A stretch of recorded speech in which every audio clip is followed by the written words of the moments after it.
Hello guys, आज हम start करेंगे डी++ टीजीटी साइंस का सिलेबस। देखते हैं कि हमारे पास जो टीजीटी साइंस है उसके अंदर हमें पता है कि 3 सब्जेक्ट आते हैं उसके अंदर, बायोलॉजी, केमिस्ट्री एंड फिजिक्स। आज हम करेंगे कि बायोलॉजी का जो सिलेबस है टीजीटी साइंस में उसके अंदर हमारे पास कौन कौन से टॉपिक आते हैं, कौन सी क्लास से वो हमें पढ़ने हैं।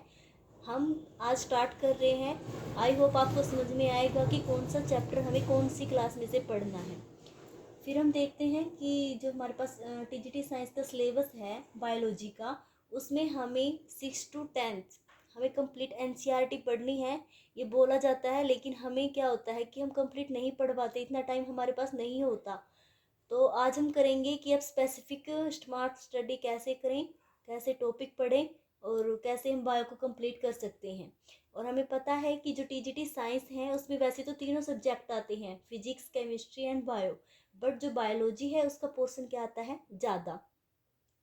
तो बायोलॉजी का हम सिलेबस देखते हैं। आज हम सिलेबस के बारे में डिस्कशन करेंगे। कल से हम सिलेबस का एक एक टॉपिक पढ़ेंगे विद डिटेल। तो सबसे पहले हमारे पास जो चैप्टर है वो है लाइफ प्रोसेसेज। ये जो चैप्टर है ये हमारे पास 10th क्लास में है एज इट इज। इसके इन्होंने क्या रखा है कि टॉपिक टू टॉपिक दे रखे हैं कि कौन कौन से टॉपिक हमारे सिलेबस के अंदर हैं। तो इसमें से वैसे तो ये टॉपिक हमारे पास 10th क्लास में है, बट अगर हमें इसकी डिटेल पढ़नी है तो हमें क्या है 11 और 12th की भी हेल्प लेनी पड़ेगी। तो आपको जो 10th क्लास का है लाइफ प्रोसेस वो तो कंप्लीट करना ही है। उसके अलावा वो हम डिस्कस करेंगे कि कौन सा टॉपिक कैसे पढ़ना है और कहाँ से पढ़ना है। सबसे पहले हमारे पास लाइफ प्रोसेस, इसमें आता है कि न्यूट्रिशन क्या होता है। तो हमें सबसे पहले पढ़ना है कि न्यूट्रिशन के बारे में, वो हम डिस्कस करेंगे कल से। न्यूट्रिशन क्या होता है, उसकी क्या हमें ज़रूरत पड़ती है, ठीक है, इंपॉर्टेंस ऑफ न्यूट्रिशन। फिर आता है हमारे पास डिफरेंट मोड ऑफ न्यूट्रिशन। भाई न्यूट्रिशन के मोड कौन से होते हैं, जैसे होलोजोइक, सैप्रोफाइटिक, पैरासिटिक, ये सभी इसके अंदर न्यूट्रिशन के टाइप, कैसे कैसे हम न्यूट्रिशन कर सकते हैं। फिर है फोटोसिंथेसिस।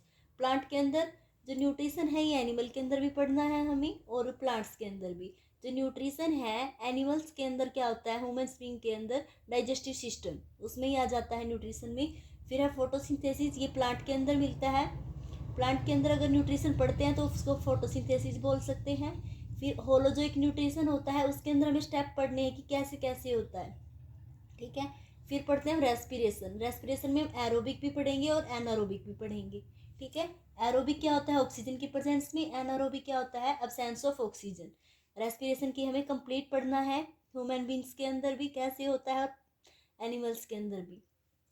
ट्रांसपोर्टेशन, ट्रांसपोर्टेशन ह्यूमन के अंदर तो सर्कुलेटरी सिस्टम डिस्कस करेंगे और प्लांट्स के अंदर आता है जाइलम और फ्लोएम से कि ट्रांसपोर्ट कैसे होता है वाटर का और फूड पार्टिकल का।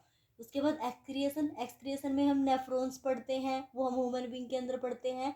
प्लांट के अंदर भी एक्सक्रिएट होती हैं CO2 या O2, जो भी वेस्ट मटेरियल होता है, तो हम एक्सक्रिएशन प्लांट के अंदर भी पढ़ेंगे और एनिमल्स के अंदर भी। देखने में ये लाइफ प्रोसेस क्या छोटा सा चैप्टर है 10th क्लास में, लेकिन हमें इसमें क्या पढ़ना है, न्यूट्रिशन के बारे में, रेस्पिरेशन ह्यूमन बींग्स के बारे में, सर्कुलेटरी सिस्टम ह्यूमन्स का, डाइजेस्टिव सिस्टम, एक्सक्रिएशन सिस्टम, ठीक है। तो और बाकी प्लांट्स का, एनिमल्स और प्लांट्स का कंप्लीट करना है ये। उसमें हमारे पास शॉर्ट में दे रखा है 10th क्लास में। अगर आप पढ़ते हो CBSE का 10th क्लास तो उसमें हम डिटेल से पढ़ सकते हैं, सर्कुलेटरी, डाइजेस्टिव सिस्टम वगैरह सब कुछ। उसके बाद आता है हमारा चैप्टर कंट्रोल एंड कोऑर्डिनेशन। वैसे ये नाम है same to same chapter 10th class में, लेकिन 10th क्लास में क्या है शॉर्ट में दे रखा है, तो हम पढ़ेंगे इसमें +1 में नर्वस सिस्टम, ठीक है। नर्वस सिस्टम में एक तो कंप्लीट नर्वस सिस्टम होता है, न्यूरॉन्स के बारे में, उसके स्ट्रक्चर के बारे में, उसके फंक्शन के बारे में। फिर जो ह्यूमन नर्वस सिस्टम होता है उसके कितने टाइप होते हैं उसकी डिटेल पढ़ेंगे, रिफ्लेक्स एक्शन क्या होता है, और ह्यूमन ब्रेन, ठीक है, कंप्लीट पढ़ना है ये है एनिमल्स का। प्लांट्स के अंदर भी पढ़ेंगे हम कोऑर्डिनेशन कैसे होता है प्लांट का, ठीक है, नास्टिक मूवमेंट, ट्रोपिक मूवमेंट्स, वो कोऑर्डिनेशन होता है प्लांट के अंदर।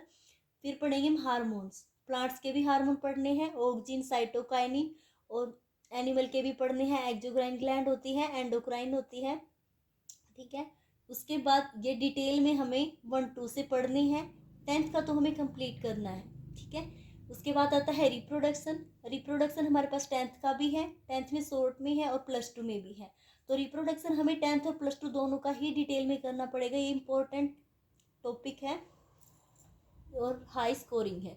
उसके बाद हम पढ़ेंगे कि रिप्रोडक्शन एनिमल्स के अंदर कैसे होता है, प्लांट के अंदर कैसे होता है, ह्यूमन के अंदर। सेक्सुअल रिप्रोडक्शन हम पढ़ेंगे, प्लांट्स के अंदर भी पढ़ना है हमें, जैसे फ्लावर होता है उसके अंदर एंड्रोसियम और गायनोसियम होते हैं, मेल फीमेल पार्ट, तो उसके बारे में हमें डिटेल से पढ़ना है। और ह्यूमन बींग्स के अंदर male reproductive system, female reproductive system. उसके अलावा हमारे पास आएगा रिप्रोडक्टिव हेल्थ, ठीक है। भाई अगर हमें प्रेगनेंसी से अवॉइड करना है तो कौन सी करेंगे, ठीक है, कैसे हम कंट्रोल कर सकते हैं पॉपुलेशन पे, तो ये चैप्टर हमारे पास +2 क्लास में है, डिटेल्स में वो पढ़ना है हमें। उसके बाद है हेरिडिटी एंड इवोल्यूशन, ये 10th क्लास में से करना है, हेरिडिटी एंड इवोल्यूशन। और हमारे पास क्या है, +2 में भी है।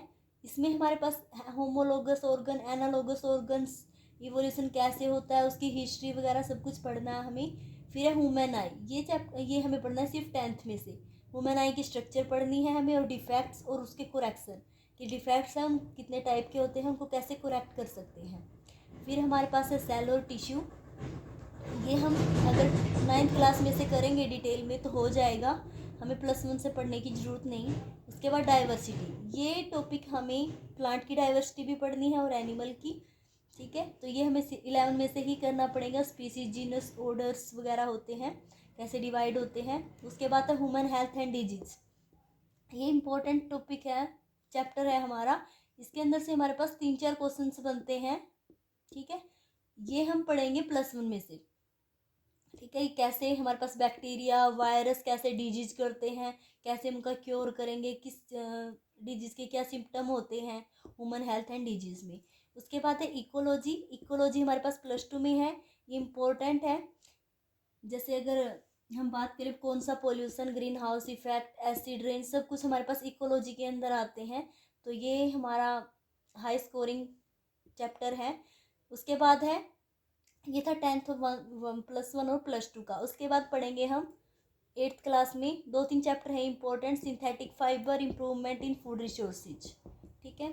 तो ये है हमारा बायोलॉजी का सिलेबस, दिखने में छोटा लग रहा है लेकिन हर एक टॉपिक, जैसे कि रिप्रोडक्शन बोल दिया तो हमें प्लांट का भी पढ़ना है, ह्यूमन्स का भी पढ़ना है, ह्यूमन्स के अंदर male reproductive system, female reproductive system, ठीक है। तो ये बहुत ज़्यादा फास्ट है, लेकिन हम क्या करेंगे, शॉर्ट टू शॉर्ट, जैसे हमने ये स्टार्ट किया टॉपिक, एक दिन में 2-2, 3-3 टॉपिक कंप्लीट करके मैं आपको कंप्लीट सिलेबस करवाऊंगी बायोलॉजी का, ठीक है। उसके बाद हम करेंगे केमिस्ट्री, देन फिजिक्स, ठीक है। तो आई होप आपको सिलेबस के बारे में पता चल गया। पहले अपना टारगेट बनाओ कि हमें सिलेबस समझना है, कौन सी चीज़ कहाँ से पढ़नी है, उसके बाद हम तैयारी करने के लिए जाते हैं। Thank you guys.